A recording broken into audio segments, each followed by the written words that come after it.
Hi lovelies, welcome back to my channel.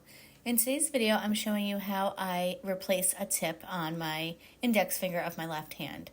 I'm using these BTArtbox X-Coat tips, Modelones nail glue, my nippers or clippers, a glass cuticle pusher. I also have a buffing block and a file. And I don't hold it up, but you can see there I have like a little stiff brush. So to start this off, I am just using that flatter end of the cuticle pusher and pushing back my cuticles on this nail. As you can see, I did my other fingers off camera already, just for the sake of time, because it is quite time consuming when you're doing the whole hand at once. And these are actually gel tips, but I do adhere them with glue, and that works fine for me because I'm allergic to gel, so I can't use the gel. What I like about these is they're on this little stalk, so you can kind of shape them or fit them to your nail and just pop them off. So here you can see me fitting one, and now I apply the glue. I do glue on the inside of the tip, and I also put a layer of it on my nail, directly on my nail, because I find that that's the best way for me to get them to adhere well. So here you see me putting it into the well of the nail, and these are pre-etched, so you don't have to do any etching on these tips, which is really nice. And I don't go down my cuticle either when I do the glue on my natural nail. So here I am just placing it onto my nail, making sure it's nice and straight, and then I flip it upside down and I hold on to it for about 30 seconds or so, making sure it's nice and adhered onto the natural nail, because we don't want any lifting, bubbles, moving around. I've had in the past where I've like put a tip on and then I go to clip it off with my clippers and it just makes the whole nail pop off because it wasn't adhered all the way. So you always want to make sure that it's adhered nice and tight. So here I'm just taking my clippers and I kind of just do the very tip here, like where the number is, and I get it straight, because I do kind of like a coffin square. I don't use the, whatever that shape is called now. I can't think of what it's called. Almond. Duh. I did almond like for one mani, and I just was not feeling it on my hands. I like the way it looks on other people's hands, but I don't like how it looks on my hands. So I found these tips on Amazon, and I'll post the link below. And I really like how they feel. I like how they're thin and pliable, and they're not like really plastic feeling, and they don't like break or bend when I cut the tip off or like make any, I don't even know how to explain it, but if you've used tips, you know what I'm talking about. There's like little cracks or like imperfections that you can get when you use the clippers on tips sometimes, depending on the quality, and these are amazing. So right now I'm just going ahead and filing this and reshaping it to my nail and my liking here. Just using my nail file. I kind of go on the sides to get that more coffin look, and then I take the rougher side of my buffing block and I kind of run that along the top of my nail, or of the tip I should say, not touching my skin.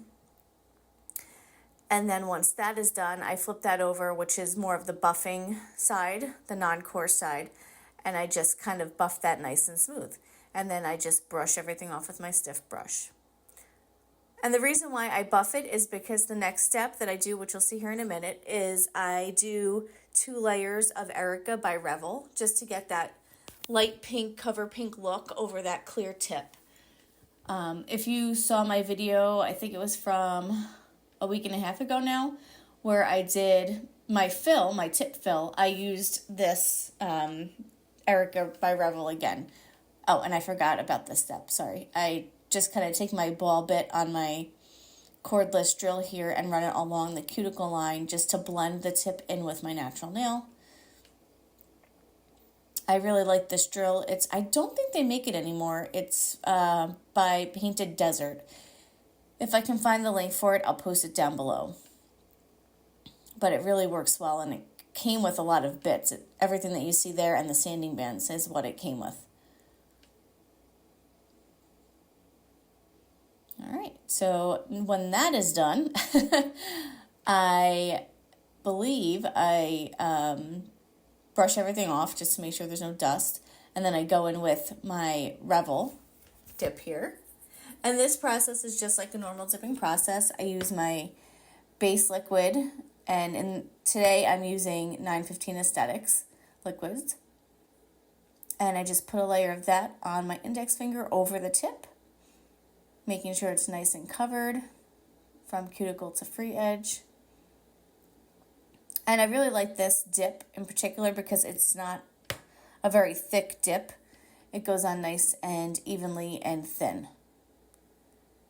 And as always, I clean up the cuticle line just like with any dip process,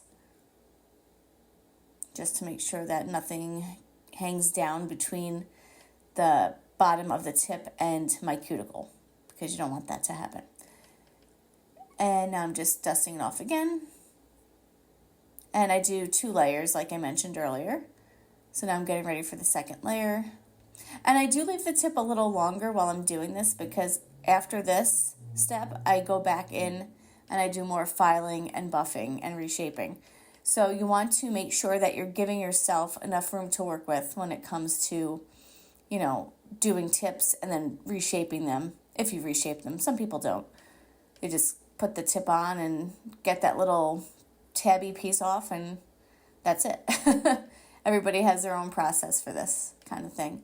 And again, I'm not a nail professional. I'm just an at-home DIYer. This is what works for me. It may not work for you, but I do like to share my tips and tricks here. So now I'm dusting off the second layer here just so it's nice and smooth for when I do my activator. And again, this is 915 that I'm using.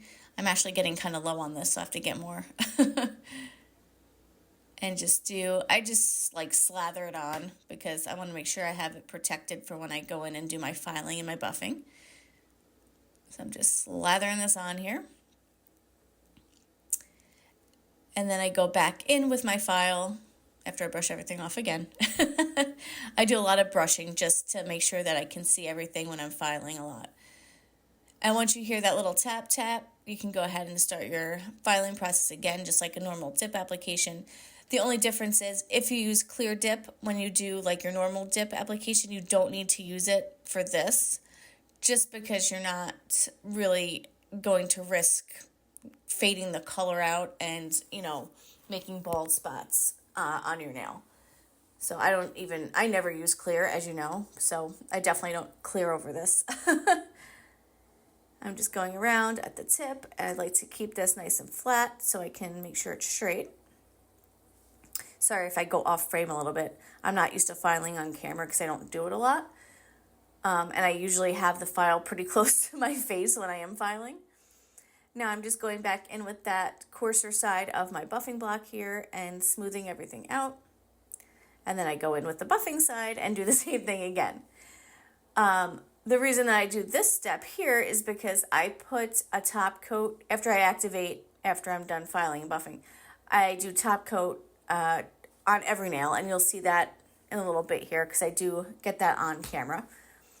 And the reason for that is because I use peel base. So if you're doing this and you use peel base, you want to make sure that you do 2 layers of top coat, because the peel base will stick better to the nail that way. It doesn't like to stick to like a roughed up surface. It likes a shiny surface to stick to. So I'm going to let you finish watching me do this, and then we'll be back for the final look and some cuticle oil.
Okay, here is how this is looking now after the top coat, and it's all nice and shiny. I love the top coat on this. It looks amazing. Now I'm going in with Oil Oasis Pumpkin Apple Butter Cuticle Oil, which smells delicious. Like, I want to eat it, but I know I can't. Or I wish I had something that tasted like it so I could experience that taste of it. Just hydrating up my cuticles here as always. I know that came out weird. And it's always important to do this, whether you're doing dip, whether you're doing, removal, whatever you're doing. I always recommend doing cuticle oil afterward because it just makes your nails last a lot longer and the skin around your nails last a lot longer without getting dry. I hope you enjoyed this video. I hope you found it helpful. Please give it a thumbs up if you did like it. Thanks so much for watching and have a lovely day.